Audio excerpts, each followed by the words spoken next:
May I say it's a great pleasure again to be here on the second day. Mark Medvich is meant to be chairing today, but unfortunately, as I said yesterday, for people who weren't here yesterday, his father was taken very seriously ill, and he had to pull out of the conference, so I'm deputizing for him today. I'm not going to give chairman's remarks. I gave them yesterday. If I said anything more, I would be repetitive. But it's a great pleasure. We're starting with a keynote address without Q&A, and then we're following that with a panel where there'll be presentations and then a long time for Q&A. It's a very great pleasure to welcome and introduce Parag Khanna, who is a best-selling author and is based in the US, in Washington, in New York, at the New American Foundation. He's written extensively on the issue of why traditional diplomacy is no longer effective in today's world. He was quoted, and I think by Esquire magazine, which for those of you who don't know it, is a very fashionable men's magazine, as not only one of the most fashionable people in the 21st century, but one of the 75 most influential people. So we're very honored to have you. He's written a lot in journalism and in commenting and so on, appeared a lot on television, and he has a PhD from the London School of Economics and a master's degree from Georgetown. So the subject is mega diplomacy, a new way to run the world. Will you give a big welcome to Parag Khanna? Thank you, Parag. Thank you, Lord Griffiths. Thank you and good morning, and thanks for waking up so early despite all of the ruckus affairs of yesterday evening. And a special thank you I'd like to give to Philip Etzinger, because this is my second time here, and I think that all of you who are here today realize that this is more than just another symposium. There's a certain alchemy to this event, and it's a fine tradition going back 4 decades, and Philip has really maintained that very, very well. So thank you, Philip, again for having me here. Now, I want this to be a very interactive session, especially for all of the younger people here and students. So I want to start with a show of hands. How many of you have been to the United Nations General Assembly? Not a lot of hands going up there. How about the Clinton Global Initiative? Right. How many of you can name a major World Health Organization program? Okay, not a lot. How about the Gates Foundation? Considerably more. How many of you can name one of the principles of the OECD's anti-bribery convention? Who's heard of Transparency International? Okay.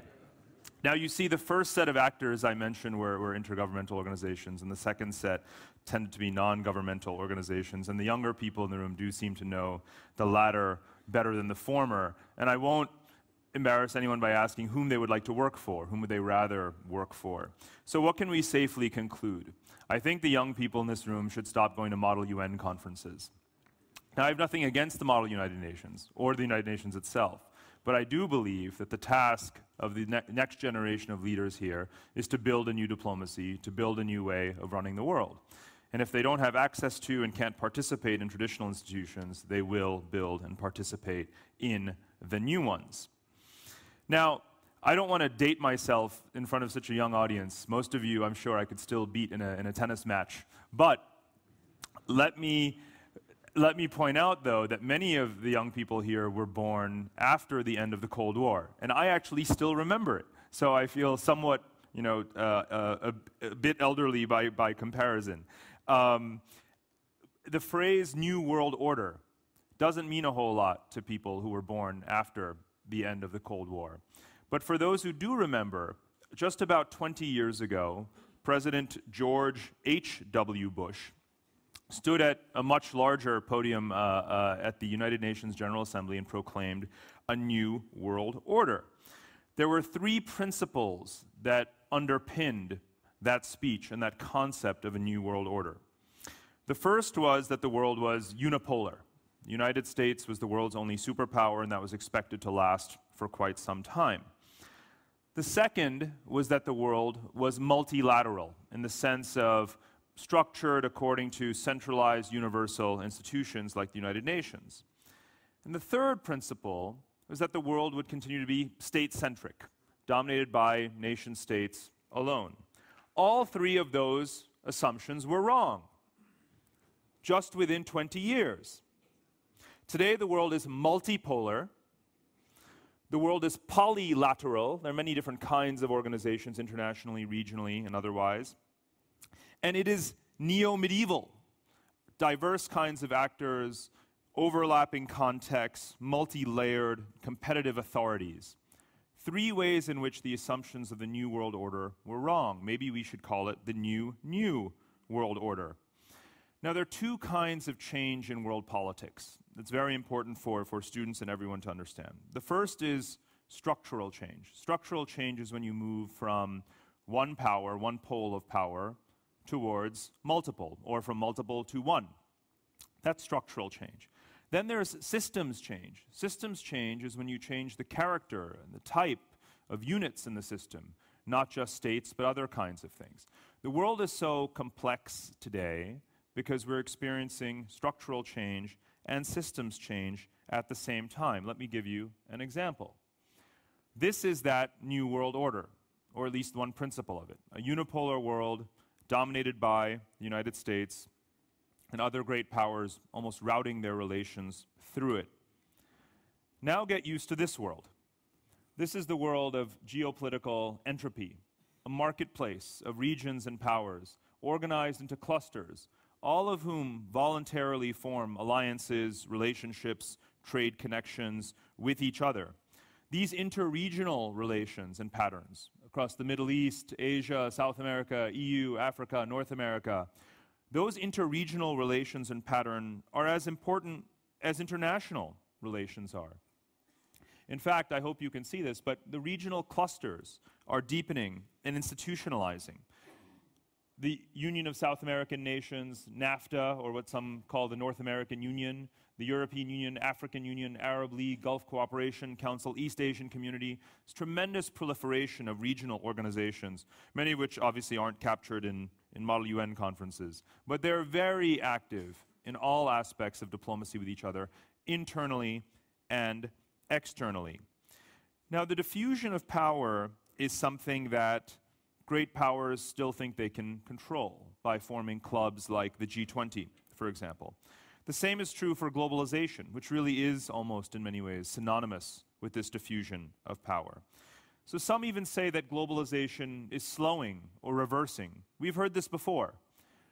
100 years ago, the assassination of Archduke Ferdinand, which unleashed World War I, there had been a tremendous amount of trade interdependence among European powers. And that reversed. People said globalization came to a halt. In the last 10 years, 3 times, people have said that globalization would come to an end. Globalization would stop. Globalization would reverse. It would retrench. We heard that at 9/11. It didn't happen. 10 years later, globalization is as intense as ever. We heard it with the collapse of the World Trade Organization's Doha trade round, which was meant to be the development round, and still, global trade, foreign investment have all increased over the last decade. And we heard it with the financial crisis just 2 years ago. Again, cross-border investment, international trade, and other aspects of globalization have continued. Globalization has become a process that is much larger than all of us. It is larger than America. It is larger than China. It is larger than all powers. It is something that everyone drives and contributes to and participates in, increasingly voluntarily. Now, to prove the point that globalization will not stop, will not retrench, will not be reversed, I want to talk you through a quick history of globalization as I see it. Because really it goes in 5 phases, in my opinion, which have become increasingly totalizing and irreversible. The first phase of globalization, globalization 1.0, as I like to call it, was the Middle Ages, the Silk Road, when the European merchant houses financed the voyages of Marco Polo and others to cross Eurasia. The first inter-regional trading system was founded at this time, 1,000 years ago. On the back of that, European colonization, the discovery and conquest of the New World, the establishment of European hierarchies. This was globalization 2.0. The Industrial Revolution gave a tremendous advantage, of course, to Great Britain and eventually the United States. More rigid hierarchical trading system was created. Globalization continued to be driven very much by the West. Eventually, in the 20th century, globalization 4.0 began. A ritualized through the General Agreement on Tariffs and Trade, and then the World Trade Organization, increasingly interregional trading system. Towards the end of it, you see some of the emerging powers, China and India, included in that system as well. But still, in globalization 4.0, the world economy, diplomacy, geopolitics still appear to be dominated by just a few core powers, OECD countries and so on. Now we are entering globalization 5.0, total globalization, in which this participation is nearly universal. Across rich countries, poor countries, as you know, the fastest growing economies in the world are all in the south, not in the north. South-south trade, which used to comprise such a small percent of global trade, that term is now very antiquated because trade across emerging markets has boomed so much. Now, as I mentioned, globalization creates both structural change and systems change. Now let's focus on the latter, because it's not just a world of states anymore. It's also a world of cities. Cities represent most of the world's population. Over 50% of the world's population lives in cities. By the year 2030, it's estimated that it will be 65 to 70% of the world's population. Cities are the drivers of the world economy, of course, responsible for most of its activity, for most of the innovation. And these cities, the top 40 economic centers in the world, are increasingly more evenly divided between East and West, which is part of what is driving globalization. So in systems change, you can think about cities and their role in the world, not just countries. And there are many cities that are more important than many countries, and there are many mayors who are more powerful than many presidents. So we have to take into account the role of cities. Now, it's not just a world of countries and cities. It's also a world of companies. Now, this is a cliche for many people, that of the top 100 economic entities in the world, many of them are companies. And only in red are the state-owned ones, so I'm not cheating. Many are private corporations, Walmart being the largest among them. Here you can find banks, energy companies, telecommunications, all on this list. What we learned in the financial crisis is not that the private sector has run amok and needs to be regulated, although we partially learned that. We also learned that there is a codependence of countries on companies, every bit as much as there is a dependence of companies on governments. And I expect this list to constantly change, of course, but the role of companies is extremely important. You can't think about companies in the right way anymore if you don't think about systems change. Now, it's not just a world of countries, cities, and companies. It's also a world of communities. Some people think of Facebook as being the third largest country in the world. I'm sure it'll be next week that there'll already be 1 billion members of Facebook. It is not actually, in a way, this is a bit of a misrepresentation, right? Facebook isn't a country, nor does it need to compare itself to countries.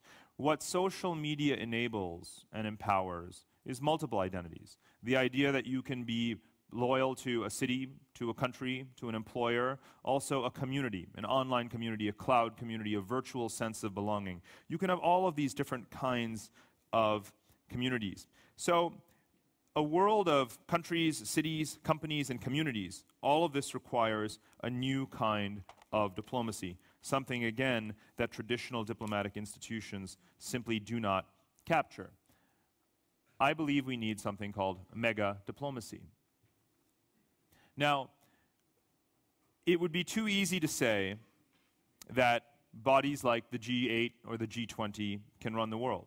In fact, the whole logic of my argument about the progression of globalization, the progress of systems change, really intends to turn global governance and the way we think about it on its head.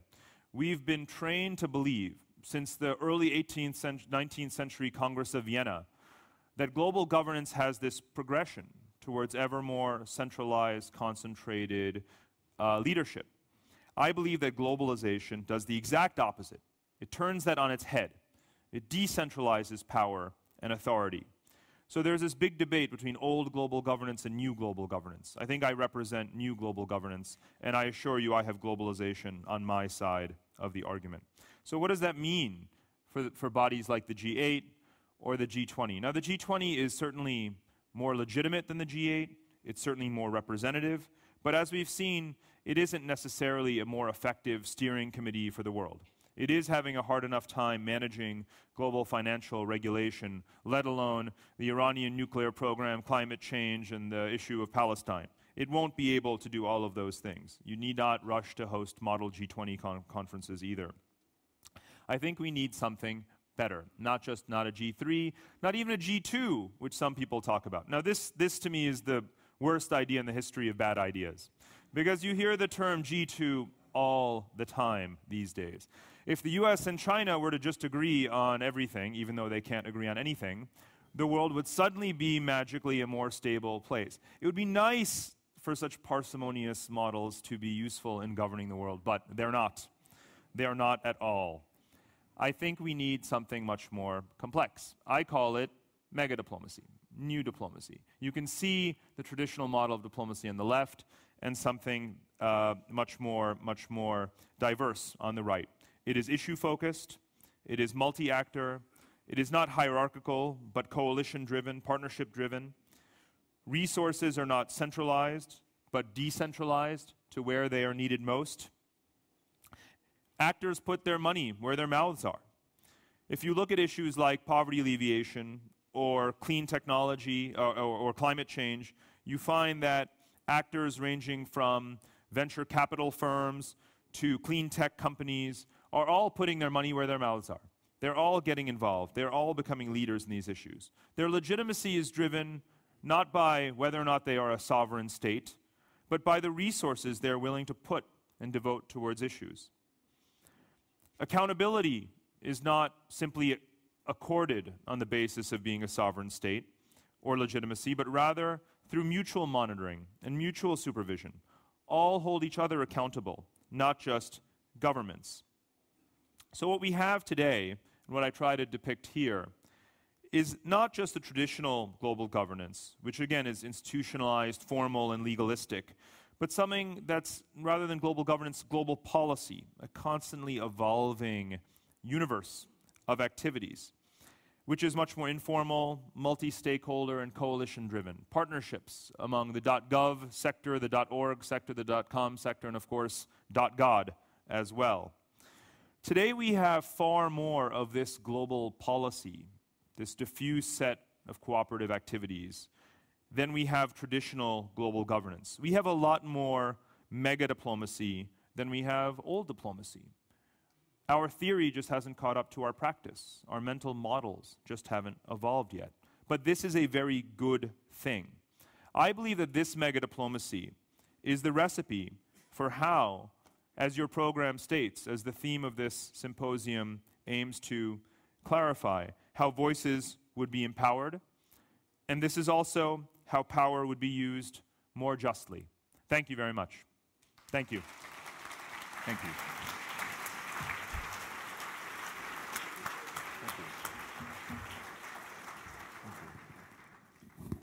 You know, rarely does someone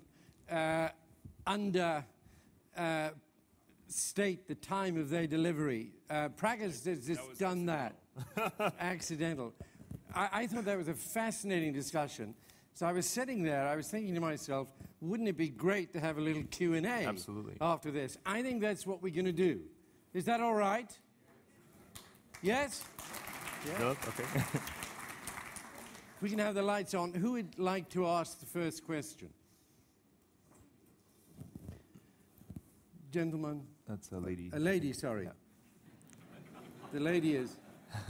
No, it's just that the lady is, I think, rather short. I just couldn't see her face. Here she is. Hello. I don't know, is it working? Yes, Yes. it's Yes, working. it is. My name is Helena Ratner, and I'm from Copenhagen. And thank you for a very fascinating and interesting talk. And I'm just wondering what future do you see for UN, if any?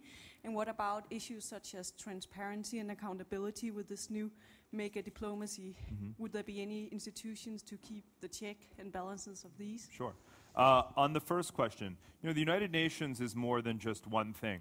It would be very bad for the United Nations to be understood as an all-or-nothing proposition, right? Instead, you should think about it as the 100 or more agencies and entities that compose it.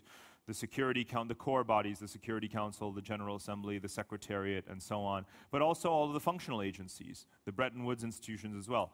The functional agencies, to me, are the ones that I find to be very heroic. UNICEF, the World Food Program, the High Commissioner for Refugees, and so forth. They do a tremendous amount. They save millions of lives a year, peacekeepers as well. I wouldn't say that they should be done away with, of course not. They win Nobel Prizes every other year, and they deserve them. So I think that what's virtuous about those organizations is not only that you can really see and measure their concrete accomplishments, but because their budgets are unfortunately so limited, what you find is that they are the most active and proactive in partnering with NGOs and companies to get the job done. Just take the World Food Program. When there is a humanitarian crisis, they arrive on the scene. They find companies that loan them office space, NGOs that help deliver the goods, logistics companies that provide transport, all of these partnerships that they're able to forge that they have done because they don't really have the budget to do everything themselves. So they've been forced to practice this kind of mega diplomacy, and they're more effective as a result. And I think that kind of competition, that kind of efficiency that they have learned is a good thing. Now, other parts of the UN have proven ineffective, and I think that the kind of competition that they will experience from parallel institutions may force them to reform as well. But it's not an all-or-nothing proposition with the United Nations. It has to evolve just like every other organization has to evolve, and we evolve very often through competition. On your second question about accountability, again, it would be nice to say there is one body sitting here that watches everyone's activities and holds everyone accountable. We are supposed to have those already. They don't work. My vision is driven not by a rosy, sunny notion that everyone will get along. It's driven by suspicion. I'm motivated by the idea that many governments don't think longer term, that don't have the public welfare at heart, even though they're supposed to. The motivation that market forces can't solve all the world's problems, but yet corporations and firms have so many resources that are necessary to solve global public goods kinds of problems. That NGOs and civil society can't simply heal the world and solve the world's problems either. They don't have the resources, and many of them are also unaccountable.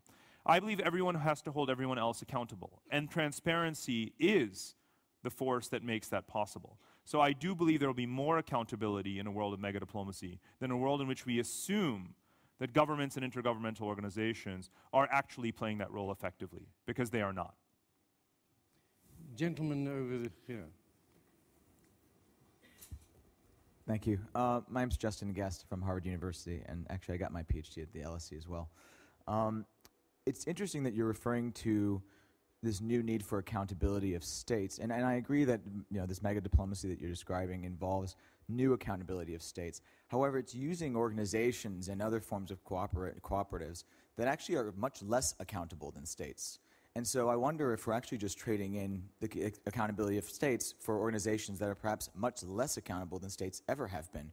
NGOs exist with only accountable to perhaps one person sometimes.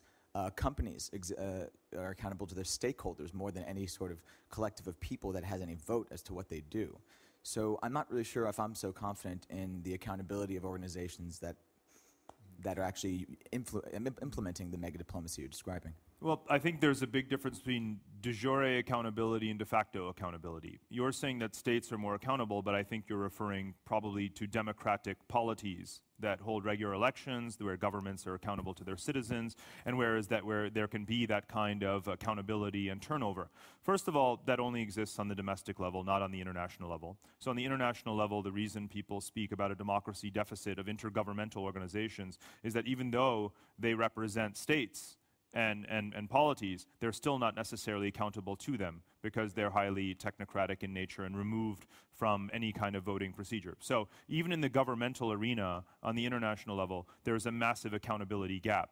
When people have written about the need for accountability reform with those institutions, a lot of the proposals hinge on oversight by or participation of non-state actors, because governments watching governments doesn't necessarily produce more accountability, does it?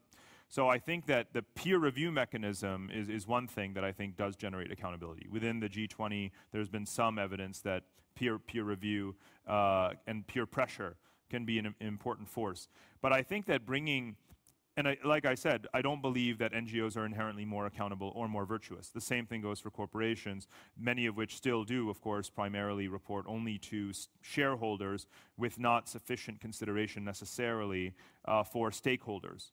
But the same is true for each of those units. I still believe that by watching each other in a transparent way, you will generate more accountability. And if you look at the rise of the corporate citizenship movement, for example, a lot of it has to do with the growing scrutiny and transparency from NGOs, from the outside of those corporations. If you look at the changing practices of the World Bank and the IMF when it comes to the generation of policy prescriptions, poverty reduction strategy papers, and things like this, their new actual policy guidelines on a country level involve and require the participation of civil society groups and the private sector in the formulation of those strategies. So I think we're seeing this mega diplomacy happen actually even at the sub-state level, and I think that still it's a superior way of implementing policy.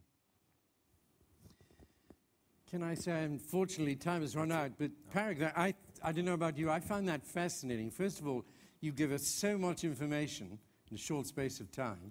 But secondly, it's a sort of new world view of globalization and what the potential is. And the more you develop it, I think the more we would be interested to read you. So thank you very much. Thank you. Thank you very much.